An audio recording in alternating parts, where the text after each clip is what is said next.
Now, I would like to open the floor for the questions and answers. Maybe someone, you guys can type the questions, or I don't know how it will have. Or someone can read the questions and tell me. I'll just stop my screen share. Yes, sir. Okay.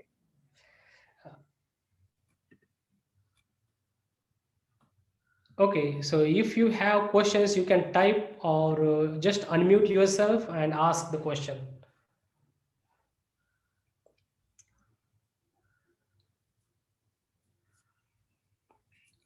Hello. Yes, sir.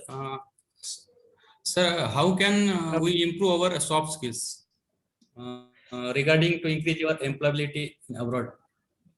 Mhm. Okay, so the first question is about how can we increase the soft skills.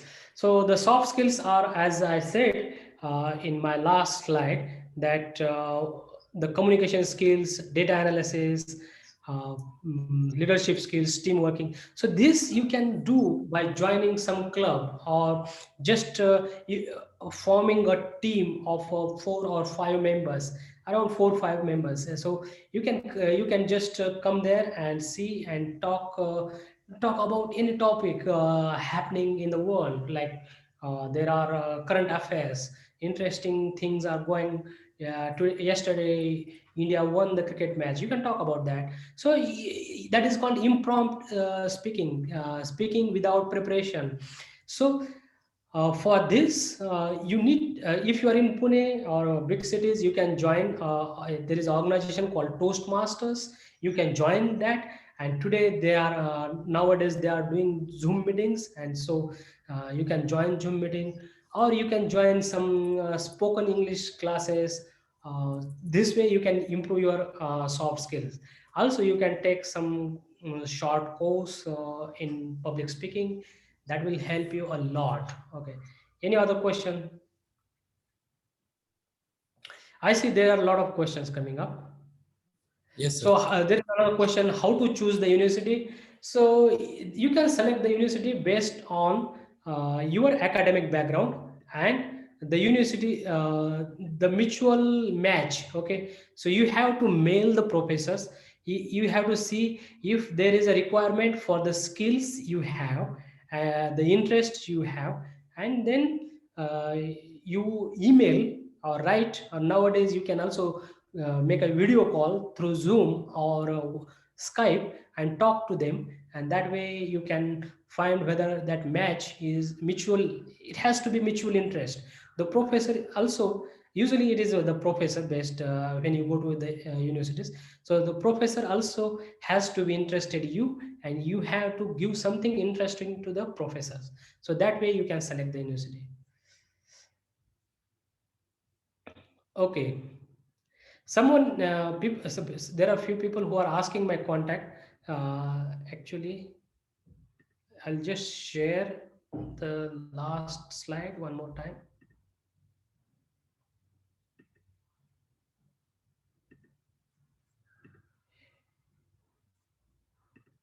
Okay, if you want my contact details, they are here. Okay.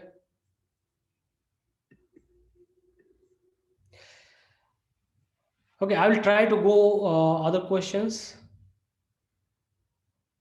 Yes, sir. Okay, where can I find best university for MSc agronomy? So, in actually foreign countries, the courses in MSc agronomy and all these are master's level courses. They are mostly research based courses.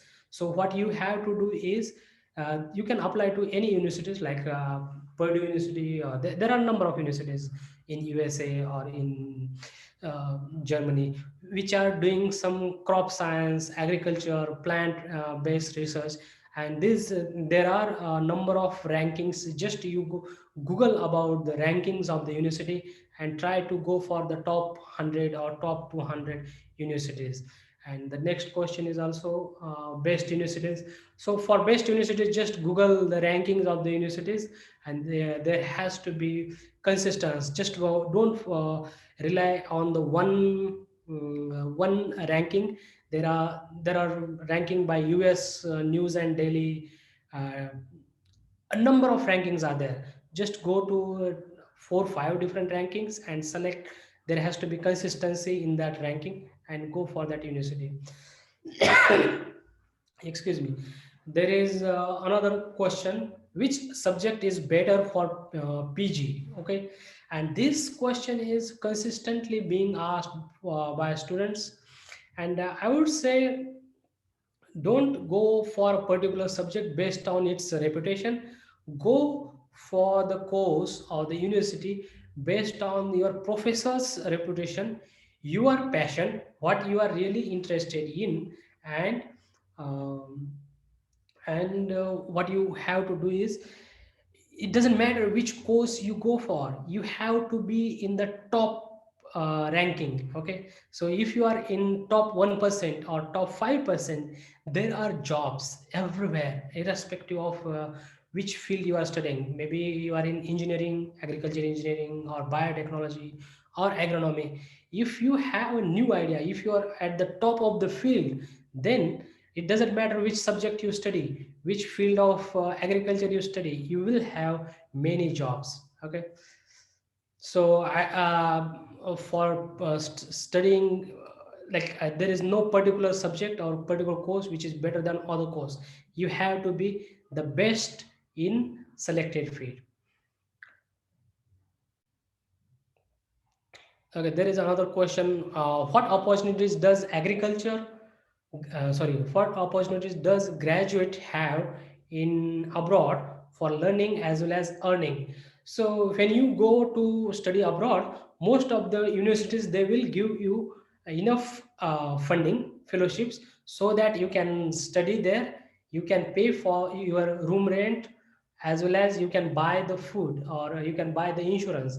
And at the same time, you will be able to save a couple of hundreds, maybe 200 or $500 per month. If you save $500 per month, it will be like around 30 to 40,000 rupees you will be saving per month.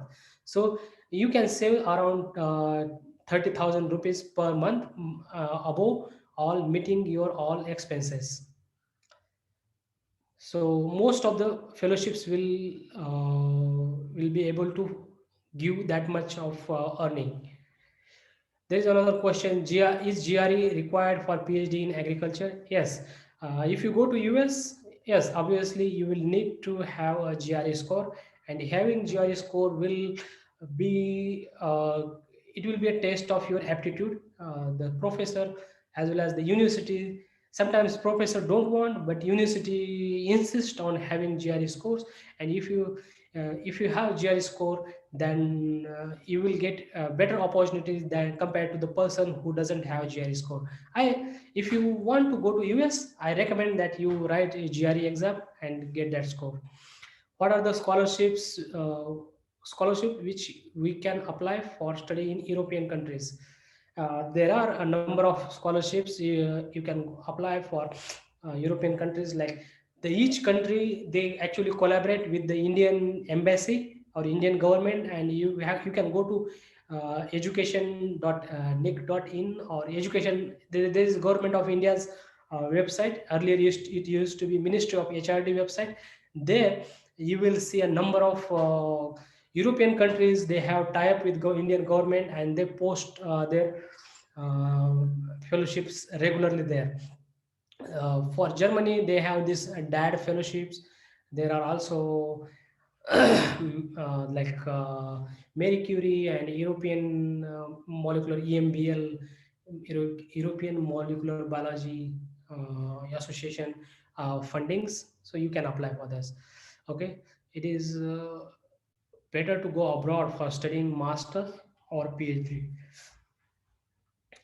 For PhD, you have higher chances than masters, because for PhD, you see, when professors abroad, they hire you, like hire means they take you for admissions in the university or institute, they want to study you or work with them for 4 or 5 years. And that is where PhD, when you apply for PhD, then you can work with that professor for 4 or 5 years.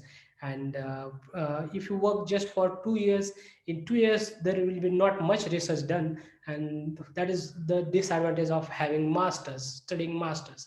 So maybe you can, you can you can go for you can do masters in India and apply for PhD in abroad. Okay, I'm just reading another question.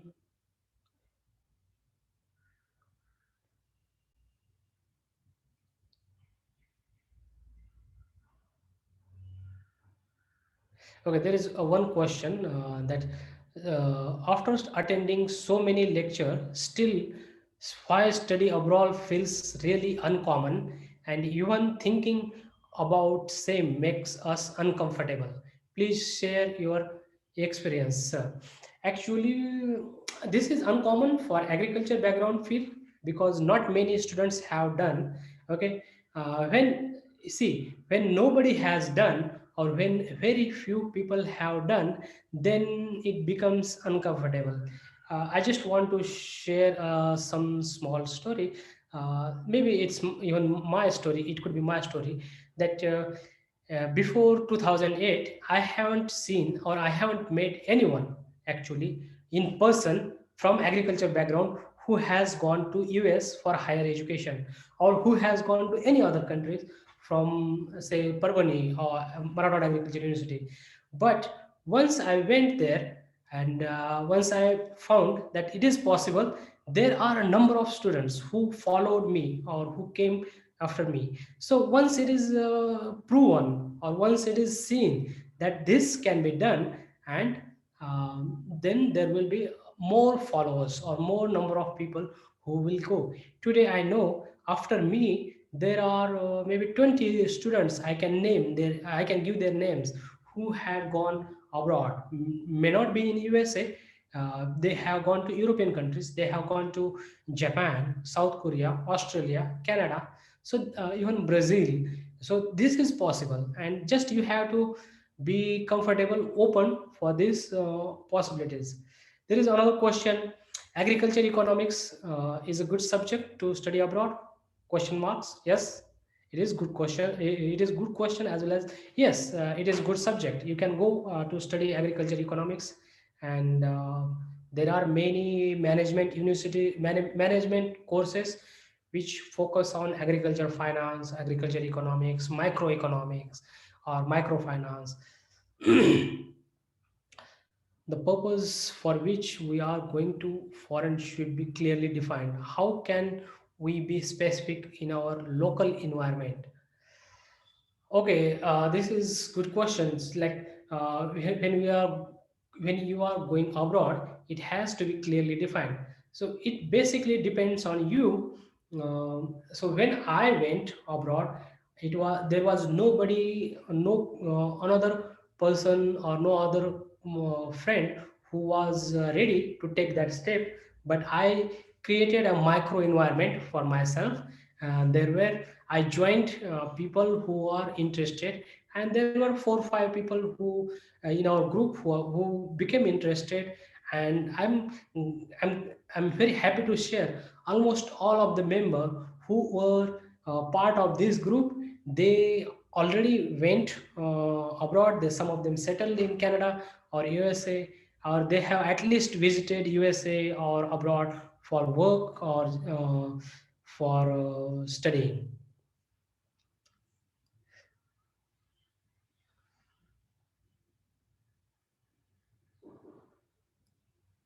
Okay, there are many questions. Some of them I have already answered. There is one question: can we directly apply for seed company abroad, or one has to take first experience in India and then apply for abroad? Okay, this is very good question. Okay, so you can definitely apply for a seed company abroad directly, and this is seen, this is commonly seen in the technical institutes like IITs, IISs, or some management schools like IIMs. So these companies, if they want to hire students who has agriculture background or who has relevant background which is beneficial to them, they directly come to these institutes and hire them. Okay, so now if you want to apply to a seed company, the seed company has to benefit from you after hiring. So you have to create a portfolio, or you have to have a strong innovative idea that you can share with that company, and show that you are the right person, you can work on that idea, you can make, and that company can benefit if they work from this kind of this kind of hiring. Actually, there was a person, he had no background of how to run a aeroplane company or a flying company. Okay, so what he suggested is that if they took like it is a Jet Airways experience. So they give olives. Okay, olive is a fruit. They give out this food, and if you take off one olive from each dish in the uh, class 1 or class business class in the flights, then they could save a lot of money. And that person was hired by that company because he saved every single day $40,000 for that company, and that is a lot of money. So if you can come up with some novel idea and share with that company, they will hire. And in future, or the companies, they will not hire you just based on your academic education or degrees or the grades. They will hire you based on the skills or the knowledge or the innovative ideas that you bring, and that is called building your portfolio. So you should focus on building your portfolio instead of building your CV or resume. Okay. There are people still asking for my email ID. I have shared email.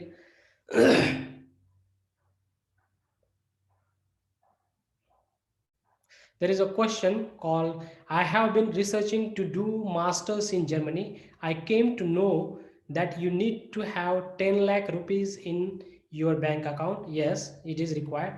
And it is too expensive. Is it worth it? Are there any campus selections? What are your opinions? Okay, so this guy, who is this? I don't know. Shubham Mudgalkar. He has done some research, and that is true that if you want to study in Germany, it's not 10, it is 8 lakh rupees. So you have to create a bank account. It is called blocked account, where you have to deposit 8 lakh rupees. But this money will be used for the emergency. And I have seen people who I have met many students who have gone to study abroad, and they have got the fellowships, and they never use this 8 lakh rupees from this their bank account. This is just for your buffer money. Okay, this is just for, this is kind of insurance or risk. Sometimes if you run out of money, if you don't get fellowships, then you can use, and this is the amount of money they calculate you needed for doing masters in Germany. So if you study, if you look at the cost of education in the metro cities in India, like Mumbai or Bangalore or Delhi, it is more expensive to study in Indian big cities than in Germany, because in 8 lakh rupees you will get your masters. But you don't have to use that money. You will always find some job there. You can work as a bartender, or in a shop, or in academic institute, like you can work in library, you can work as a helper in laboratories, and you will save a lot of money. So it is not expensive. Okay. Okay, there is some question like, is it mandatory to have GRE, because some universities doesn't show requirement. Okay, so there are some universities, they don't show that GRE is, or sometimes they also write GRE is not required. But I think having GRE will be of much benefit to you to get funding as well as admission in good universities. So GRE is essential for USA, but other non US universities like European universities, they don't require you to take GREs. But if you have a GRE score, it is always beneficial. And I think if you have time and if you are ready to prepare, if you are good at math skills and English skills, you can take GRE skills, GRE exam.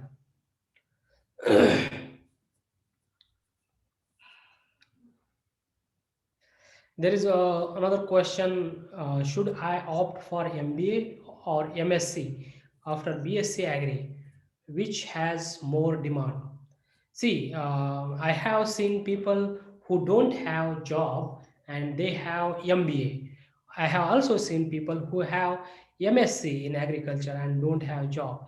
So the what I can say is it really depends on you, how much effort you put when you are studying, whether you are in the top class, whether you get good grades, whether you are among the best, and also how much the skills, like I have said, the soft skills, how much network, how much time you invest in networking. Do you know the people from your university, your college? Have you contacted them? Have you asked where are there any job offers? And yes, your job, getting job will not depend on the degree you have earned. It will depend on many other things like soft skills, the knowledge, the networking, leadership skills you have. So all this will help you. Okay, there are a number of questions. I have tried to answer them. If I have not answered, you have my email ID. You can write me. I will try to answer them. And I think I don't know how much time we have now. Hello. Okay, sir. Yeah. There is one announcement. Tomorrow I have a special lecture on fellowship delivered by Dr. Vijay Paralkar, sir, Senior Development Facilitator, United States. So all the participants